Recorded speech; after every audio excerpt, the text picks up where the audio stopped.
Tədqiqatın kəmiyyət sorğusunda az öncə deyildiyi kimi, yəni 800-ə qədər şəxs iştirak edibdir. Faizlər burada öz əksini tapıb. Keyfiyyət sorğusu, yəni ekspert, mütəxəssislərdən ibarət şəxslərin ümumi sayı 30-dur və digər bölgüləri də siz ekranda görürsünüz, üzərində dayanmırıq.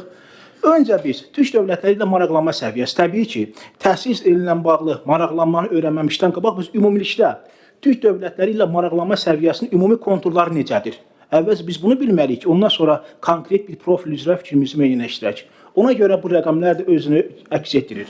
54,6% Azərbaycan tərəfdən türk dövlətləri ilə maraqlandığını bildirir ki, bu kifayət qədər də yüksək göstərici hesab etmək olar. Daha sonra, türk dövlətlərinin əməkdaşlıq əlaqələri haqqında bilgilər müəyyənləşdikdən sonra, ardıcıl olaraq və məntiqi şəkildə türk dövlətləri arasında elm və təhsil sahəsində əməkdaşlıq səviyyəsi üzrə bilgilər öyrənilməyə çalışmışdır. Və bu, həm keyfiyyət sorğusunda, həm də kəmiyyət sorğusunda öz əksini tapıb. Rəqəmlər burada ekrandadır. 36,6% respondentin burada maraqlanma səviyyəsi həddindən artıq yüksəkdir. Daha sonra, türk dövlətləri arasında təhsil sahəsində, əməkdaşlıq sahəsində fikirləriniz. Yəni, bu, az öncəkinin böyüdülmüş formasıdır. Üzərində dayanmırıq. Və bir sual, təhsil münasibətləri necə artırıla bilər? Və təqdim olunan suallarda, həmçinin onlardan alınan təkliflər arasında bir çox maraqlı məsələlər öz əksini tapıb. Ən çox diqqət edilməli məsələ isə tələbə və müəllim mübadiləsinin həyata keçirilməsidir. Və bu mübadilə məsələsi bir çox sorğularda öz əksini tapıb. Məsələn, bir faktı mən sizə deyim ki, türk dövlətləri arasında müəllim hazırlığı üzrə əməkdaşlıq necə inkişaf edə bilər sualına da 80%-ə yaxın şəxs müəllimlərin birgə təhsil proqramlarının aparılmasına görübdür. Keçirik növbəti məsələyə. Ortaq əlifba məsələsi, az öncə dəyərli Barış Hoca da bunu dedi. Azərbaycan tərəfdə olan respondentlər də buna çox yüksək səviyyədə yanaşırlar. Daha sonra, miqrasiya məsələsi. Bugün elm və təhsildə ən ciddi problemlərdən biri beyin köçü məsələsidir. Və biz necə edək ki, elm və təhsilimizdə bu beyin köçünün qarşısını alaq və elm və təhsil adamları məhz burada öz töhfələrini verə bilsinlər. Bununla bağlı biz respondentlərin fikirlərini almağa çalışmışıq.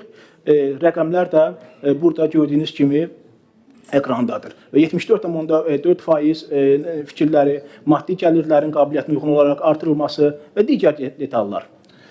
Ortaq tarix və coğrafiya dərsliklərinin tədris edilməsi, həmçinin ortaq tarix və mədəniyyət dərsliklərinin tədrisinə bağlı fikirlər öz əksini tapıbdır və burada faizlər təbii ki, müsbət istiqamətdədir. Ən çox da ortaq tarix və coğrafiya fənninin keçirilməsinə respondentlər çox müsbət yanaşırlar.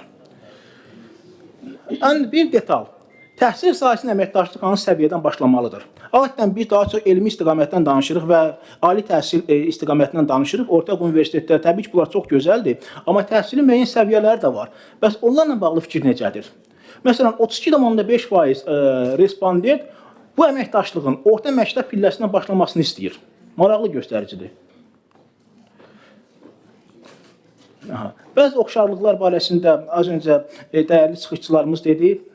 Yəni, Azərbaycan və digər türk dövlətləri arasında təhsilin arasındakı oxşarlıqlar. Burada ən diqqət çəkilici məsələ milli kimlik və mədəniyyətin ön plana çıxarma faktorunun bütün türk dövlətlərində əsas təhsil prioriteti kimi dəyərləndirilməsidir. Və bu çox vacib bir göstəricidir.